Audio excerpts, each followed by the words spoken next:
just recently I sponsored legislation to what I feel is really improve our purchasing ordinance. It gives now local businesses that are local headquartered here a 10% preference. It was 5% before. It was not clear what it meant by headquartered. I was hearing from businesses that they couldn't compete in other cities because of the restrictions on purchasing there, because of their preferences, and they felt other people were coming in and being able to get contracts with the city. For services. So it gives like local businesses right. 10% preference right.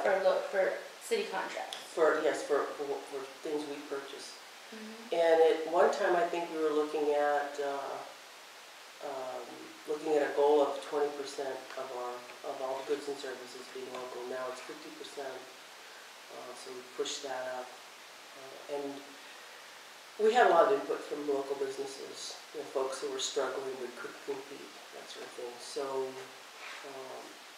the mayor had proposed some changes to the purchasing ordinance that actually opened it up more, and so. But we did get the things passed that I thought were important for businesses. That's a good thing. So the mayor was trying to roll back some of the local preference? Yeah, he was basically wanting to get rid of the headquarter, that you really didn't have to have a headquarter here, that... You didn't have to have like a physical building here? Well, you didn't, he said, Walmart should get a local preference. Well, I kind of had, the council felt that there was a gap in leadership there, and that's sometimes where the council has to get involved. And because you expect that leadership to come from the mayor.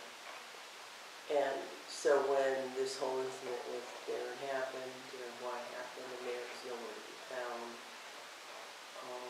And it was a strong defensive position, and there was big questions as to what was going on. Then, of course, we had to insert ourselves because we were asked to do this. At some point, they're like, so what are you going to do about it? The mayor's not going to do it, what are you going to do about it? And I prefer to let's see what the mayor does. That's his job. And so he ought to do his job.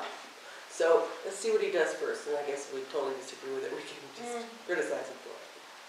But yeah, that, and same with we were getting people coming over and over again to the council and asking us to do something. And I also think when this happens, that I expect that the mayor will also hear this. I'm sure he watches those council meetings, maybe not, I don't know. And would also start, well, what do I need to do? What do I need to do to get in front of this? It was like, oh, we're going to, wait and see. We're going to see what's going to happen. Nothing is basically going on. And then they did this perf thing, peer review, and there were some good things that came out of it, but it wasn't enough. And what do you do with all the folks who are very angry? So, and I'll be honest with you, I've always been concerned. You have the police force; they're getting frustrated with their leadership. Things are kind of falling apart. Rank and file don't trust each other. You're seeing all those things happen, and I'm seeing the morale go down. It's not good to have a low morale. All these things are going on, and so that's where the Department of Justice thing came in. And the mayor vetoed that. Yeah. Well, you're waiting to see what the mayor does, and then you step in, and then that happens. So what is your actual, what do you do? Well, if he vetoes it, obviously he wants to make a statement, which I'm not sure what that means exactly, because to me that just drags this thing on. I would want, if I were in a position, I want to say, okay, we've got the Department of Justice probably coming in, maybe not, I don't know, but at least that was initiated, and that's something. And I don't want. We're going to have more people come next week. Yeah. For the same thing. It's like I wouldn't want that to continue. Then, so I don't understand from a political standpoint what he's trying to do there. What will you guys do next, if anything? Well, I think we will have done what we said we were going to do. We asked them to come in. They don't necessarily care whether you I mean, I shouldn't say that. They want to be, I'm not exactly sure how they operate, because they seem to like, they also want to have this independence, that they want to make clear that they're very independent. So, if a lot of times community groups are the ones that ask them to come in, not the government. And then they come in and the government's resistant usually, and they don't care. I mean, they're going to be here and they're going to do what they need to do. So, some councilors did meet with the representative when he came. I didn't meet with him. But they were very impressed with the way he handled himself and the way he answered, when he asked questions. Who's Yeah, that? the representative from the Department of Justice. Yeah. And interestingly enough, we'll see what happens with the redistricting, because all the so-called the proposals that are before us would make this District 2 the busiest district ever. They are many scenarios are putting District 2 taking over downtown and all the neighborhoods around. So that the North Valley, all the museums, and then downtown core. So there's a lot of discussion about that already, because what we're worried about, if there's not enough people right now, three councilors are concerned about the core. They have neighborhoods that surround the core, mine, Councilor Debbie's, and Councilor Debbie. So, and, this can't be no man's land. We have to be able to make sure it gets represented. And so, that's a real concern. Albuquerque is a great place to live, and I love living here, and people like to visit. But Albuquerque itself is not enough. We're not a San Francisco. We're not, And so, and then the whole issue of education, the education levels. We always hear it over and over again. Workforce, how do we, in other words, getting jobs to come here. And because other cities are in trouble, big cities that normally wouldn't have to maybe incentivize, those jobs are going there because they've got their great cities, right? And they have the workforce. So it's almost like with a city our size, it's almost like a race to the bottom sometimes, because you can't give away enough. You can only give away so much. And then at some point, industry it's fickle too, right? They could leave, they could bring some jobs in, and they could leave, and so you don't have a whole lot of recourse there. So what can we do? And I think we really need to look at our tourist industry and figure out how we're going to turn this around. We are in bad shape in our convention industry. And it has to do with downtown as well, but it's the second largest industry in our city. And it brings in millions of dollars.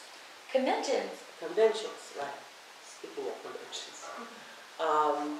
And I've, been a proponent of this event center complex idea. Other cities are doing it our size, and so the critique is, well, yeah, other cities are doing it, so why do we have to do it? Because so we can compete with the other cities that are doing it. Right? But what we have is pretty unique. It's not just, the proposal for that convention center complex includes a tie to the rail runner, a depot there, essentially, that basically enables us to sell the region. And that's what people come to Albuquerque for. It's not just to Albuquerque. We don't have enough. It's the region. They come here to go to Santa Fe. They come here to do all these things. And so that would make us unique in that would tie that whole region. So we could sell the region, right? And those are new tax dollars.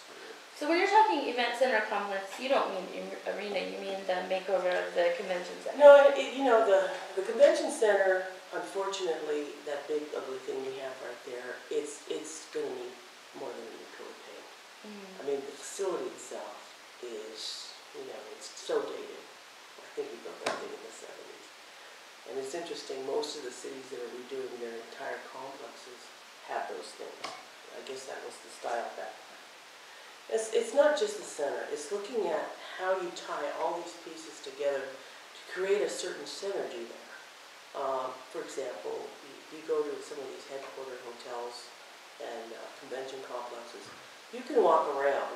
You don't have to get a car. You can walk around and visit all these things, right? Because there's a certain synergy there. You're not just going to the convention center. When you go to the convention center here, you walk out the window and you look outside and it's like, I see people like this, my window faces that downtown. They do one of these things. We've got the sterile plaza with nothing on it. I guess somebody wanted that to happen. And they've got nowhere to go. And then, a lot of women, more and more women are attending these things, and there's a safety issue. Should I go over there, you know? My instincts are telling me, you know, it's not a safe place to go, there's not a lot of people there and stuff. So, I think we have to look at our economy more on a regional level, and I think if we concentrate more on tourism, that I think will be, that to me is an area where we will not have a race to the bottom. Do you think this council is able to work with the mayor?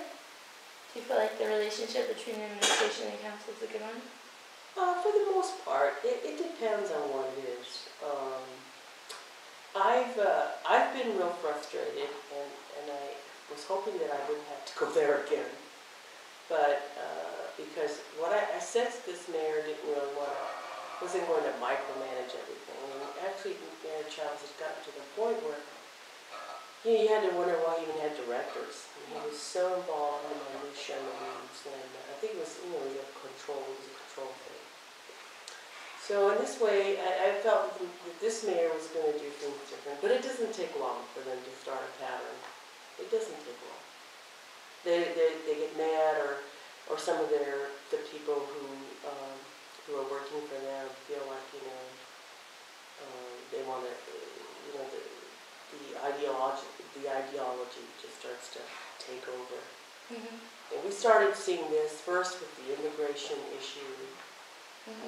That was one of the first things. The budget was basically it, as far as I was concerned. And I think we read a pretty good article about it. Yeah, that was like, yeah, there are Republicans and Democrats on that council, and we were going to make sure people, you know. Right, because it's supposed to be nonpartisan, but it seems like there's definitely like a voting bloc. What's your take on the other councilors? Are you able to work with them to get your initiatives through? How deep is the divide? Well, in terms of the budget, we had a few days to see what was up.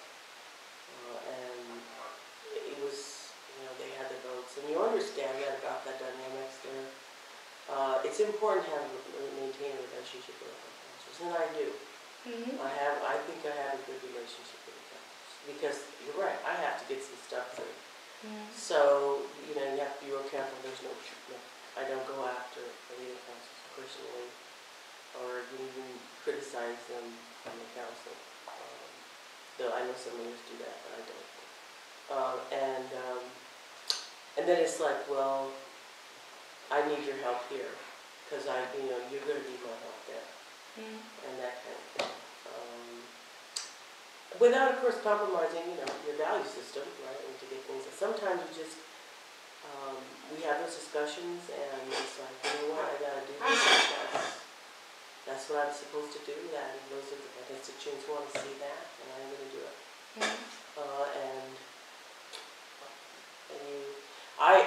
I really appreciate knowing if I've got support or not for something. And usually, you know, I'll find out if I've got, if people are saying, you know, I think I can help you with that. Or no, I don't think I can help you with that.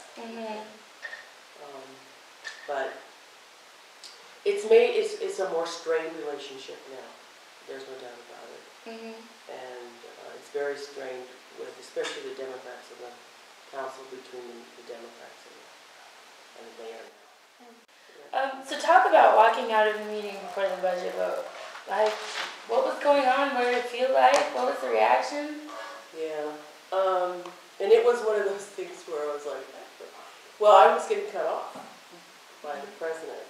And I kind of knew where this was going, that we weren't, you know, we were basically losing this fight to a certain extent. And the whole issue with, but you're allowed, once you give someone the floor, they're allowed to talk. And he wanted to get the time through for the budget passing. I lost my temper. And so I got up and walked out. Was there, you've done this, you've been a counselor twice now? Why do you want to do it again? Well, I joke with my friends though, because they're crazy, obviously.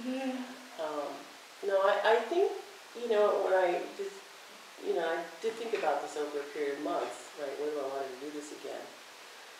Because it does, I have a very active district.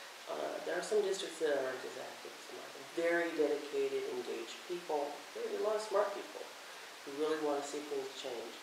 And so that takes a lot of time. And I have a lot of other things that are going on family-wise. I have aging parents and things that come with that. And so it's always one of those things, will I be able to give the time I need to give to this? And so I was a little concerned about that. And after talking to a lot of people, I said, oh, we think you can, and we'll fill in the gaps. We'll see about that. But, so as long as I can be effective for my district and represent it well, and, I'm good. I'm good to go. So we committed myself and we dedicated myself to doing it another 4 years. But it's a big commitment.